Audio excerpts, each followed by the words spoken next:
წელი სემინარების ციკლი, თემატიკა თქვენთვის უკვე წინასწარ ცნობილია. ისიც რა გიმხილეთ, რომ თემატიკა დაკავშირებულია იმ პერიოდთან, რა პერიოდიც ეს არის. ხელოვნებაში მაქვს დასასწაულის მოახლოება შესაბამისად არის ეს მართვის პერიოდი. და წინა თემატიკა ლექციების თემატიკაც იყო ასე შესაბამისად არჩეული იყო მართვის პირველი იყო ყურანი და ბიბლია, ხო? მეორე იყო მართვის თემა. დღეს გვაქვს სწორედ ეს მართვასთან აგრეთვე ლოცვის თემატიკა, ლოცვა რა არის. შემდეგი იქნება აღდგომამდე არის რეინკარნაცია და ხო, აღდგომამდე შემდეგ მოდის უკვე თავისუფლებისა და პიროვნების შესახებ მოხსენებები. კარგი, მე ბევრს არ შეგაწყვეტ აქ პრეზენტაციები ვფიქრობ რომ აღარ არის საჭირო უკვე ყველას ვიცნობთ. გისურვებთ უბრალოდ საინტერესო და ნაყოფიერ შეხვედრას. ხო, მომაზადას თავისი მოხსენება. Ევანგელი ჩვენი სემინარის თემაა ლოგიკური გაგრძელება, წინა სემინარის, იმიტომ რომ ლოცვა და მართვა ქრისტიანულ სულიერებაში მოიაზრება ერთად და განმაშორებულად არის, რომ ფაქტობრივად მართვა არის საჭირო იმისთვის, რომ ლოცვა შედგეს და ლოცვა იყოს ნაყოფიერი. ადამიანის მიზან დასახულება ეს არის, რომ ლოცვით, მართვით ადამიანის სული დარღვევს, შინაგანი სამყარო დარღვევს და გახდეს ისეთი, რომ უმეტეს შეძლოს დიალოგი. ეხლა ეს თემა თავისთავად ძალიან ისეთი სერიოზული თემა გახლავთ, იმიტომ რომ ლოცვის საკითხი თვითონ მისი ბუნებიდან გამომდინარე ძალიან ძნელია ისაუბროთ და ის საერთოდ ლოცვა ძალიან ძნელი არის, იმიტომ რომ ლოცვა ყველაზე უფრო მეტად ალბათ ადამიანს უშვის, რომ ილოცოს და თანაც ნორმალურად ილოცოს და ის ხშირად მონდომების და მიუხედავად ადამიანებმა რომელმაც შეიძლება მთელი ცხოვრება მიუძღოს ლოცვას, არ გამოდით ეს ლოცვა, იმიტომ რომ ძალიან ფაქიზი თემა გახლავთ, ძალიან დიდ ყურადღებას და ხელოვნებას ითხოვს, რომ ეს ჩვენი ლოცვა იყოს სათმოდ მერტის წინაშე მოწონებული და შედგეს ის მიზანდასახულება, რაც რა თქმა უნდა ლოცვას აქვს. ეხლა მე დავიწყო, ესე იგი მართლმადიდებლურ საეკლესიო პრაქტიკაში ჩვენ როგორც მე მგდელი პრაქტიკა მაქვს, მახსენდება ერთ-ერთი ლოცვა, ცისკრის ლოცვიდან. ცისკრის ლოცვაში არის ძალიან საინტერესო სიტყვები, რომელსაც მგდელი საიდუმლოდ ბრევრისგან განსხვავებით, განსაკუთრებულად ლოცულობს და ღმერთს და რა სიტყვებია ეს. ღმერთო და მამაო ქრისტე ჩვენისა იესო ქრისტესო, მომდე ჩვენ მადლი აღებისა პირისა ჩვენისა და მასავე ჩვენ სიმართლენი შენი. რამე თუ რა ვილოცოთ, ვითარ ჯერას არა უწვით, არა თუ შენ ღმერთო წმინდითა სულითა მიმიძებო ჩვენ. ეს არის ეკლესიის ლოცვა. ესე იგი, რამდენად ამ ტექსტში ჩანს ის თუ რამდენად მნიშვნელოვანი არის თვით საეკლესიო მომენტისთვისაც ლოცვის სირთულე. რომ ყოველთვის ადამიანმა უნდა ითხოვოს ღმერთის შემწეობა, რომ ლოცვის წინამძღვარი იქნეს თავად ღმერთი. ხო, თვითონ თავისი ბუნებიდან გამომდინარე, რადგან ლოცვა ძნელია. უნებრივ ყოველფერში მე შევეცდები გარკვეულწილად რაღაც მოგზაურობულ მოსაზრებას წარმოგიდგინოთ ლოცვის შესახებ.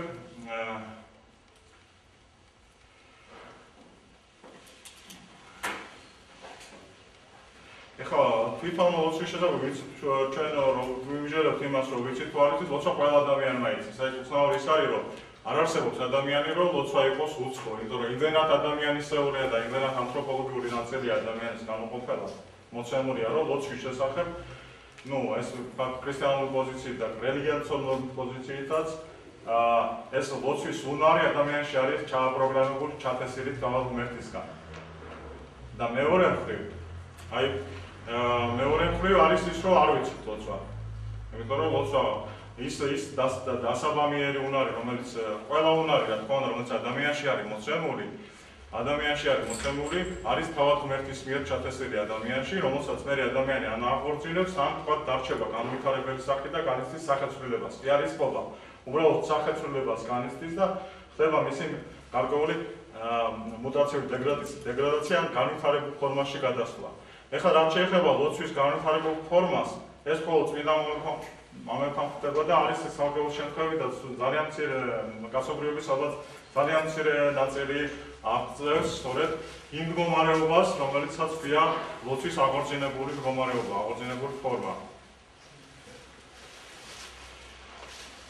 და მე ესე იგი, ლოცვაში რა მომენტები არის გამორიცხული, ოპოზიციური წყვილები არ მონაწილეობს, ეს არის როგორც გული, ასევე გონება, აუცილებელია გულის და გონების ურთიერთმონაწილეობა. აუცილებელია ის გათვალისწინებული იყოს რაციონალური და ირაციონალური მომენტები და გონება რაციონალურია, გული ირაციონალურია და აი ამ ურთიერთის დაწყებაზე არის ლაპარაკი. აუცილებლად უნდა ვიცოდეთ, რომ ლოცვა არის როგორც იმანენტური ან შიგნიდან მოცემული და ასევე ტრანსცენდენტული თავისი ბუნებით.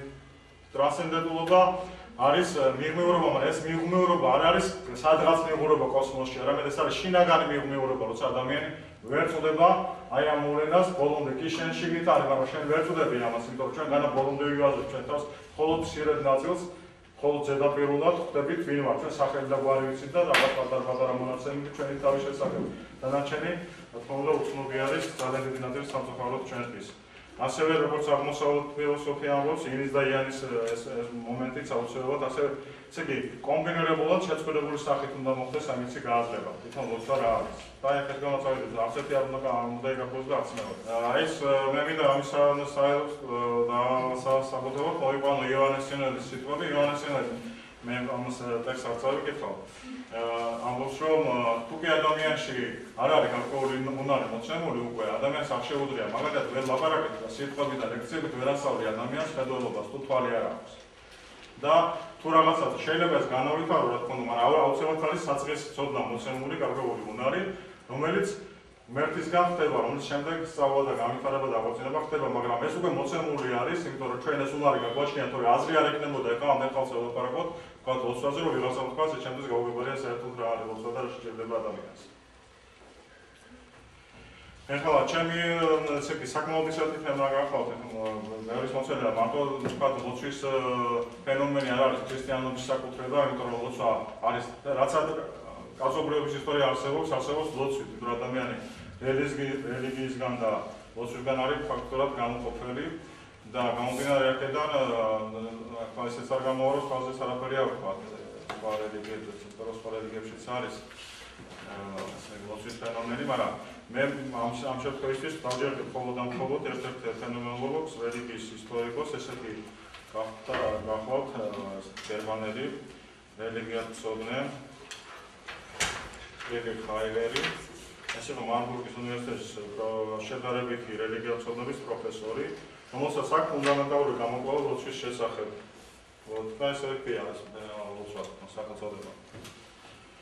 და ეს გამიმართავს ლოცვას საერთოდ ზოგადად რელიგიათმცოდნეობა მოგხსენებათ გარეთა პერსპექტივა არის თვითონ რელიგიის ფენომენის და რელიგიის ფენომენში არის ლოცვაც და რა თქმა უნდა ამას შეიძლება გარეგნული პერსპექტივიდან შეხედოს და არის ლოცვა რა თქმა უნდა ეს არ არის თეოლოგიური პოზიცია ეს არის წინდად გარეგნული რელიგიათმცოდნეობითი აღწერილობა ლოცვის. ლოცვა იღებს სხვადასხვა ფორმებს რელიგიის ან სულიერების ისამის სიტყვებია ტიპების შესაბამისად. ჰაილერი გამოყოფს ლოცვითი ფორმის 6 ტიპს, ძირითადად ტიპს ასე გამოყოფს. ეს არის პირველყოფილი ლოცვა, რიტუალური ლოცვა, კულტურული ლოცვა, ფილოსოფიური, მისტიური და წინასწარმეტყველური. 6 ტიპი არის, რომელიც ახლა ჩვენ თეოლოგიური თვალსაზრისით ეკლესიოლოგიური თვალსაზრისით გამოყოფს ამ ტიპებს, მაგრამ შეიძლება გამოვიყენოთ სიტყვები სხვადასხვა. პირველყოფილი ადამიანები ლოცვისას ღმერთს მოიაზრებდნენ როგორც უმაღლეს, თუმცა არა ყოველთვის უძლიერეს არსებას. ან არსებებს, რომელიც უსმენენ ადამიანებს და პასუხობენ მათ თხოვნით. ასეთი ლოცვა იბადება აუცილებლობის და შიშის გამო. ლოცვები ითხოვენ უბედურებისაგან და საფრთხისაგან დაცვას. ესე იგი იბადება გარკვეული სტრესის, ტკივილის გამო იბადება ეს რო არის პირველყოფილ ადამიანებში როგორ ჩნდება ეს, მაგრამ მხოლოდ ეს არ არის საკმაოდ საინტერესო პოზიცია გახლავთ ამისი რომ ათეისტური საკვირად ათეისტებსაც ჰქონდათ თავისი რაღაც, მაგრამ ამგვარად არ არის ათეისტური პოზიცია. შემდეგი არის რიტუალური ლოცვა, რომელიც წარმოადგენს შემდეგ საფეხურს ლოცვისას. აი პირველყოფილი ლოცვის შემდეგი განვითარებული საფეხურია რიტუალური ლოცვა, მაგრამ პროფესიული საფეხური უფრო მაღალი, თუმცა ეს საფეხური არაა ყოველთვის სწორად და მნიშვნელოვანი. აქ არა შინაგანი, არამედ არა შინაგანი, მაგრამ ფორმა ეხმარება ადამიანს მიიღოს პასუხი და ლოცვა დაყვანილია შელოცვისა და საკრალურ ფორმულების გამეორებებზე, რომლებსაც გააჩნიათ მაგიური ძალა. ეს ძველ რელიგიებში, რიტუალურ რელიგიებში ეს საერთოდ არის მოცემული, თორემ ყველაფერს ამსავე მნიშვნელობა და იმ ფორმას უაღრესად დიდი მნიშვნელობა ენიჭება ვიდრე შინაარს. ბერძნულ ხალხურ რელიგიებში, ბერძნული ხალხური რელიგია უფრო იმიტომ არის განხილული, რომ ფაქტურად უფრო ახლობელი პერიოდი არის და უფრო მეტი დაკვირვება შეიძლება მასზე როგორც კულტურულ ფენომენზე.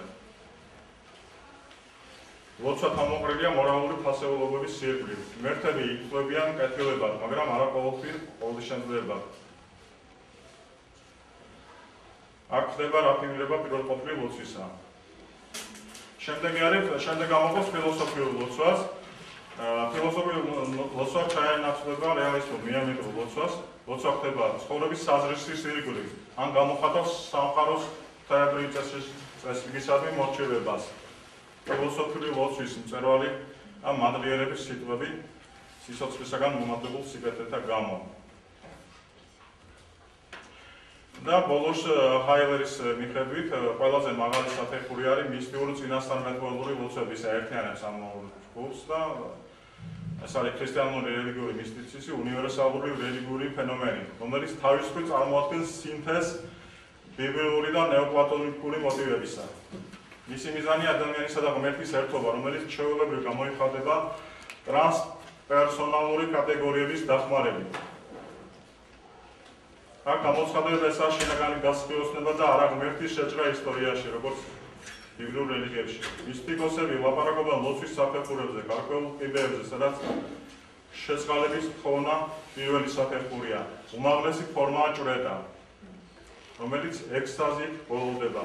წინასწარმეტყველურ ლოცვაში პირველყოფილური ადამიანის ინტუიციის ფერისვალება ხდება. ლოცვა მარტო საჭიროების გამო არამედ სიყვარული, გულისმიერი ვედრება არის ასეთი ლოცვის საფუძველი. ჰაილერი მიაკუთვნებს წინასწარმეტყველურ რელიგიებს არა მარტო ბიბლიურ წინასწარმეტყველებსა და მოციქულებს, არამედ რეფორმაციის მოღვაწეებს, განსაკუთრებით ლუთერსა და პურიტანელებს. ისლამიც თავის საუკეთესო მაგალითებით მიეკუთვნებიან ისლამურ რელიგიაში წინასწარმეტყველურ რელიგიებს, თუმცა მათში არის მისტიციზმიც. ჰაილერი არაფერს ამბობს, ეგრეთ წოდებული არის საერთაშორისოებაზე ლაპარაკობს, რომელიც იხდება თანამედროვე ენად, ესაა სახეობა ამ ქვეყნიური მისტიციზმისა არა სამყაროზე უარის თქმით, არამედ მასში ჩაძირით. ამის სათაებებსა დგანან ჰეგელი და ნიცშე. ახლა რაც შეიძლება ცოტა კიდე პირველყოფილ ლოცვის შესახებ. თავისუფალი, უშუალო, თხოვნითი ლოცვა ადამიანის ბუნებისადმი არის პროტოტიპი ყველა ლოცვისა. ის მოვლენება როგორც წინადრცნობა ლოცვის იმდიდრებული ქმელებებისა, რომელიც მიღწეული იქნა რელიგიური გენიოსების უდიდესი გამოვლენებით. ეხლა ჩვენ ვიცით მსგავსი, მაგრამ ამას ყველაფერს უდევს სწორედ ის პირველყოფილური ადამიანური საფუძველი, რომელიც შემდეგ წვალს აღწევს მისტიკოზებში და თეოლოგებში. ლოცვის უშუალობა ძველი დროის შემდგომდროინდელი ცივილიზაციებისა პრაქტიკაში იზრუნება. რიტუალური ლოცვებით და ფოკუსირდება ეგზორციზმის ფორმებითა და მაგიური შელოცვებით. არა, სწორედ სხვადასხვა ძველი ხალხები და ეთნიკური ჯგუფები გავაიგიოთ. ზედაპირული ერთიანობის მიუხედავად იდეა განსხვავება პიგმეების ცივილიზაციასა და ცენტრალური ავსტრალიის, დასავლეთ აფრიკელი ზანგებისა და ჩრდილოეთ ამერიკელი ინდიელების რელიგიურ იდეებსა და თაყვანისცემის ფორმებში. ფუნდამენტალური განსხვავება